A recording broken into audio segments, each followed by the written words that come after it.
வாங்க ஏட்லேருந்து வெண்ணெய் எப்படி எடுக்கிறதுன்னு பார்க்கலாம். நான் ஒரு 5 பாக்ஸு ஏடு வந்து ஃப்ரீசரில் வச்சுருந்தேன் ஃப்ரிட்ஜில். அதை எடுத்து மார்னிங்கே வச்சுட்டேன். பட் இருந்தாலே அது ஃப்ரீசரில் இருந்ததுனால கொஞ்சம் ஹார்டாக இருந்துச்சு. அதனால் 2 பாத்திரத்தில் தண்ணி எடுத்துக்கிட்டு அதில் பாதி பாதி போட்டு வச்சுட்டேன். இப்போ கடாயில் வந்து ஓரளவுக்கு உருகி வந்துடுச்சு. அதனால அதில் கொஞ்சமாக ஐஸ் க்யூபு போட்டு இப்போ பிளெண்டரில் கடையிறேன். ஏன்னா அந்த ஐஸ் க்யூபு கொஞ்சம் கூலிங்காக இருக்கிறதுனால வெண்ணெய் கடைஞ்சி வரும்போது நமக்கு கையில் எடுக்கிறதுக்கு ஈஸியாக இருக்கும். வெண்ணெய் அவுட்டரில் விடுற வரைக்கும் நம்ம பிளெண்டரில் கடைஞ்சிட்டே இருக்கலாம். ஏன்னா கடைய தான் வெண்ணெய் மேலே வரும்.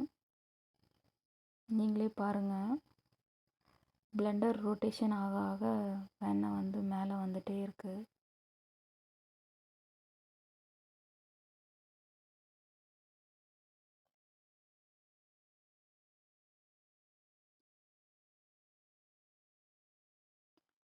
ஓரளவுக்கு மேலே வந்துடுச்சு வெண்ணெய்.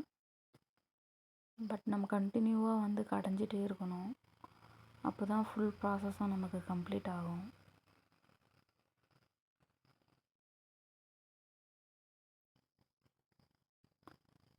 நீங்களே பாருங்கள் மேலே எப்படி தேங்கிட்டுருக்கு வெண்ணெய்ட்டு. மேலே கொஞ்ச நேரம் வச்சு கடையுங்க.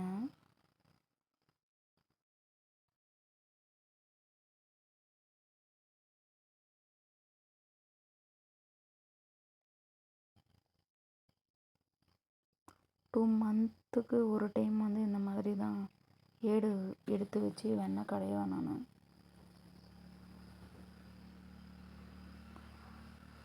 அவ்வளோதாங்க, இதில் வெண்ணெய் கடைஞ்சி ஆகிடுச்சு. இப்போ இன்னொரு பாத்திரத்தில் இருக்கிறதும் கடைஞ்சி எடுத்துக்கலாம்.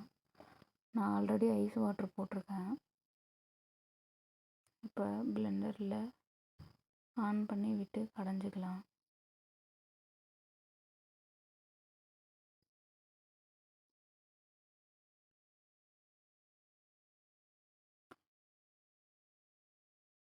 எங்கள் அம்மாலாம் ஒரு டப்பாவில், ஒரு ஹார்லிக்ஸ் டப்பாவிலோ ஒரு பிளாஸ்டிக் டப்பாலையோ லீக் ஆகாத மாதிரி ஒரு டப்பாவில் வந்து வெண்ணெய் போட்டு குலுக்கி எடுப்பாங்க. பட் அது வந்து கை வலிக்கும். நான் வந்து இந்த மாதிரி தான் 2 மந்த்துக்கு ஒரு டைம் வந்து பிளெண்டரில் கடைஞ்சி எடுத்துக்குவேன்.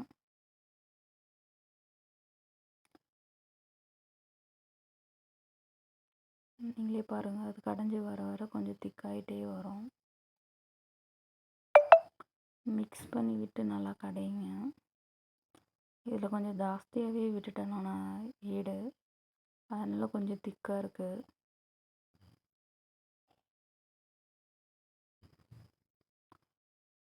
நல்லா ஒரு டைம் ரொட்டேஷன் பண்ணி நம்ம கடைஞ்சிக்கலாம்.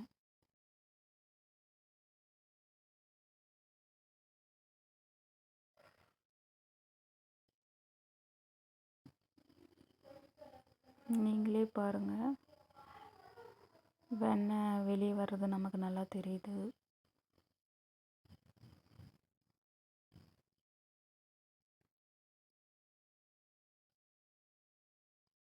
வெண்ணெய் நல்லாவே வெளியே வந்துடுச்சு.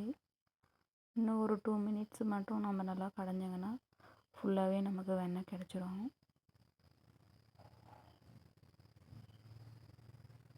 வெண்ணெய் இந்த மாதிரி நமக்கு திரிஞ்சு வந்தவுடனே ஒரு பாத்திரத்தில் தண்ணி ஊற்றி வச்சுருக்கேன் நான்.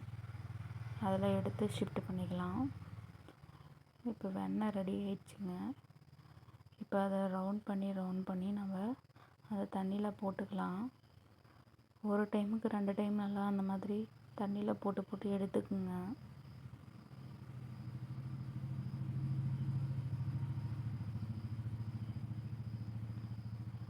பாருங்கள், ஃபுல்லாக நமக்கு வெண்ணெய் கிடச்சிருச்சு.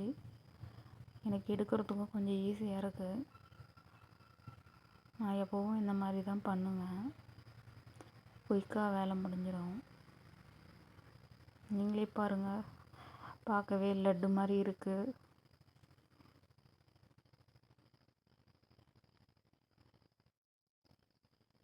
நான் இந்த மாதிரி தான் ஒவ்வொரு டைமும் ஏடு எடுத்து வச்சு வெண்ணெய் எடுத்து ஹோம்மேடு கீ செய்வேன்.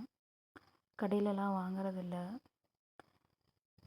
2 மந்த்து ஒன்ஸ் வந்து இந்த மாதிரி செய்கிறதுனால எனக்கு 1 லிட்டர் கிட்ட கீ கிடைக்குது. நீங்களும் அதனால் வீட்டில் இதே மாதிரி பண்ணி பாருங்கள்.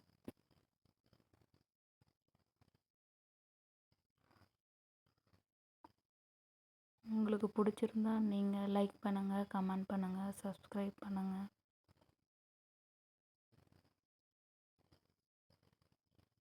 ஹோம்மேட் பட்டர் ரெடிங்க. நீங்களும் வீட்டில் ட்ரை பண்ணி பாருங்கள். இப்போ அதை வந்து கடாயில் மாற்றிக்கலாம். நான் 2 டைம் வாஷ் பண்ணி எடுத்துக்கிட்டேன். ஆல்ரெடி கடாயில் இருந்ததையும் நான் நல்லா வெண்ணெய் எடுத்து 2 டைம் வாஷ் பண்ணி எடுத்து வச்சுட்டேன் ஒரு டப்பாவில். அது ரெண்டுமே நம்ம கடாயில் மாற்றிக்கலாம்.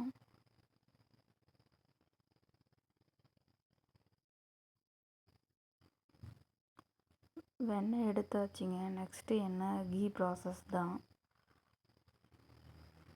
இப்போ வெண்ணெய் ஃபுல்லாக ஷிஃப்ட் பண்ணியாச்சு கடாயில். அது கூடவே 2 கொத்து கீ கருவேப்பிலை வச்சுக்கலாம் வாசனைக்காக. பாய்.